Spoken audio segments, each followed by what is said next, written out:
Good morning. I was asked to do this last week when Pastor was going to be out of town, and there was going to be half as many of you out there. So, but I'm kind of like Peter. I jump first and think about it later. But that's good because I'm up here afraid a little bit now, and that's the topic of the message today. And so my first question is, do you remember times when you were afraid? And I thought a lot about this, and I have just a few examples. The first one, I remember one of my earliest memories was being in Colorado Springs, and my mother was in a bad marriage, and there was a lot of fighting. And that particular night, she had locked us in the back bedroom, and Bob was trying to break down the door, and my mother and brother and I were hiding under the bed. And I just remember being scared as I'd ever been, hoping that he wouldn't get at us. And then the police came, and we ended up leaving, and those kind of things happened a lot in my life. So that fear started very early, and that's a powerful thing. Another time I thought of, fast forward 15 years, I was in a chemical dependency center in Sioux City, Iowa. I'd been there 3 months. It was a 3-month program, and they were trying to figure out what to do with me because I hadn't done a thing that I was supposed to do. And my options were limited. I was a ward of the state. So if I didn't make it there, I was informed that my next option was probably Eldora and Reform School for Boys. And for the first time in my life, I remember going back into the bathroom and saying, God, I don't know who you are or what you are, but my way isn't working, and I'm scared, and I'm willing to try it your way. And something happened that day where I felt a little bit of a presence of something that helped me deal with that fear. Another one, 17 years old, basic training. Everybody that's been in the service remembers basic training and time-honored ritual of going into the gas chamber. And that was the day I knew I was cursed with the name Quattlebaum because they made us take our gas masks off, and the drill sergeant stood in front of me and said, "What's your name?" And you don't say your first name, you say your last name. And you can't really say Quattlebaum without eventually having to take a breath. And that gas comes in and the lungs stop. And I just wanted out of that room. And I thought of sheep when they're cornered and they'll jump. And that drill sergeant was between me and freedom. And I gave it my best shot. And I remember getting out into that hot Oklahoma air and seeing that blue sky. And I'm dragging a 6-foot booger. And my lungs just wouldn't work. And I go down to my knees. And the whole world's starting to black out. And then in comes that air. And I must have really looked stupid laying there on the ground, smiling and crying at the same time because this wasn't going to be the day that I died. And that was just one of those things that we go through. I remember watching videos after Pearl Harbor of Franklin Delano Roosevelt saying we have nothing to fear but fear itself. And that really becomes true for me because fear can be both real and perceived. And a lot of times I make things big and I'm afraid of it, and when I actually deal with it, it ends up not being as big a thing as I thought it would be. My mother died on April 11th of 2008. She had been married 7 times, and my mother loved us, but she struggled at times in her life. And people came and went in our lives. So it was hard to build long-lasting relationships when sometimes those people were gone the next day. And I carried that into my adult life of not wanting people to get too close to me because you may not be around. So that was difficult. But I remember being a kid and watching Little House on the Prairie on TV and just crying because I wanted that father like Charles Ingalls. I wanted that family, but I didn't have it. And I think we all do, that security. So I learned how to run from problems. I learned how to avoid problems and fears. But some things happened in my life that really changed that. Sobering up as a young man and starting to live life on life's terms. One of the things about alcoholism, alcohol is a symptom. What really is there underneath is what causes the drinking. And for me, that was fear of living life. Alcohol made me less afraid, especially when things weren't going the way I wanted to.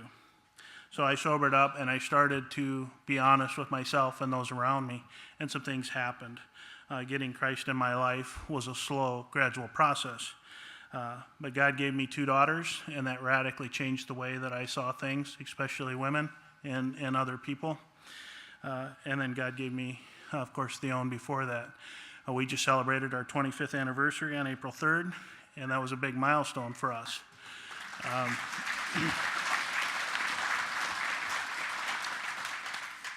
And I have to say, we struggled a lot because we were good examples of sometimes what not to do. But what I'm grateful for is the perseverance. Theon and I struggled right alongside each other, and that was good. We had a lot of pastoral help in there. Sometimes we tortured the poor pastors, but we were grateful for each and every one. The other thing that I thought of was Via de Cristo.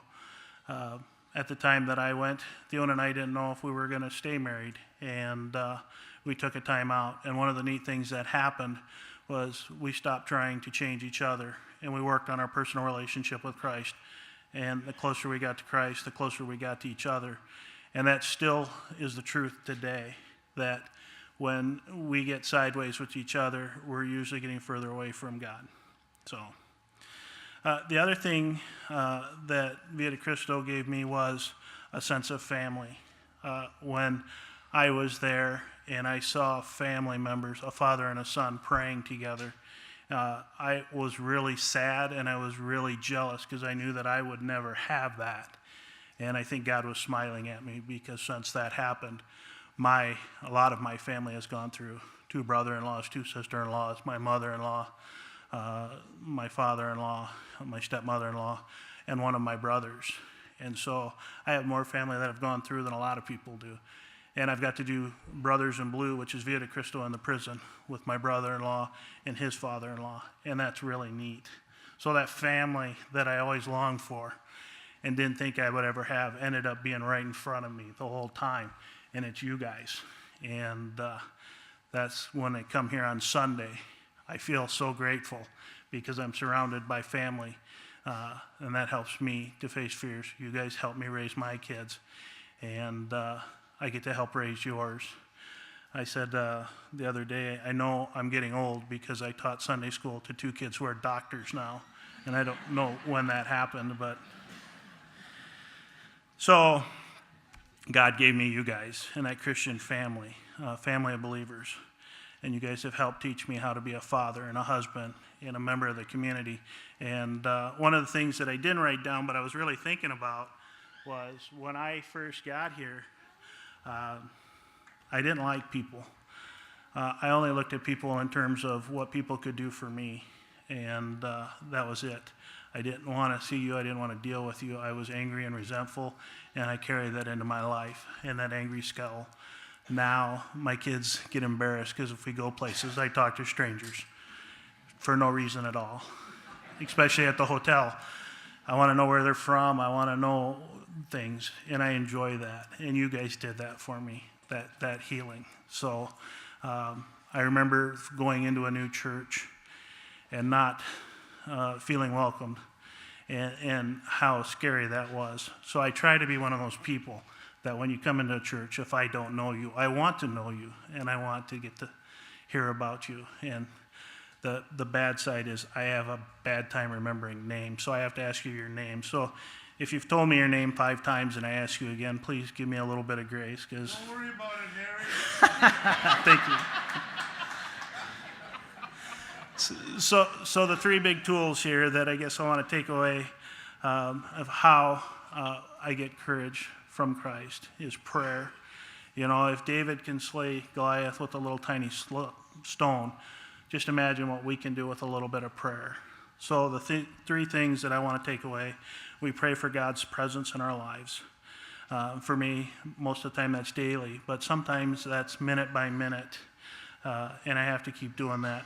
When I do my morning meditations, sometimes I have to start over and over and over because I can't get my brain to slow down. But eventually I find that His presence is there, and then I can continue. The next thing is to pray for courage. courage to handle all things that come our way, because the book tells us we can do all things through Christ who strengthens us. And we hear that in Philippians 4:13. And on the first one, when we pray for presence, I would encourage you to look up Matthew 28:20. And then finally to pray for peace. Be still and know that I'm God. Psalms 46:10. That has been one of the saving graces in Theon and I's marriage, that when the storm is carrying us away and we're hurting and we're suffering, to just slow down, to be still and know that God is there and that he will take care of us, and that there is nothing so big in our lives today that God can't take care of it. And when I give it up, it ends up not being such a big problem anyhow. So, and one of the things that I wanted to talk about was carrying that forward. We have our mission statement on the wall there, and I am proud of my congregation that we live that out in our daily lives. And for Theon and I, we were such a mess when we came in that it's on our heart to work with people, whether it be in prison or sobering up or dealing with mental illness or loss. That's not always easy. It's hard and it's complicated, and it means risking being hurt. You know, I worked with a lot of guys trying to get them sobered up, and none of them stayed sober. In fact, I had one guy, I picked him up at 10 o'clock in the morning, and I spent all day with him, and I prayed with him and dropped him off at 10 o'clock at night, and I said, we can do this. I'll pick you up at 10 o'clock in the morning, and we'll go to church, and we'll do this. And he was drunk and in jail by 11:30. I can't keep anybody sober, but when I'm doing these things, it keeps me sober. And it's the same way in church. I keep myself out of trouble because I keep doing what God has me to do. And I'm not very smart, so I have to be reminded over and over and over. And that's why I've got a good wife to help me do that. So bringing God's grace to someone is tricky business. And I rejected God for a long time, so I have to be patient with people who are struggling with faith. 1 Corinthians 9:22 says, to the weak I became weak to win some of the weak. We show God's grace through love and acceptance. Vita Cristo taught me, we make a friend, we be a friend, and we bring a friend to Christ. I haven't found a better way than that to do it. And finally, we pray for his loving presence with us and within us. I was always told we cannot give away something we don't have. So that's it. Have a great day. Thank you.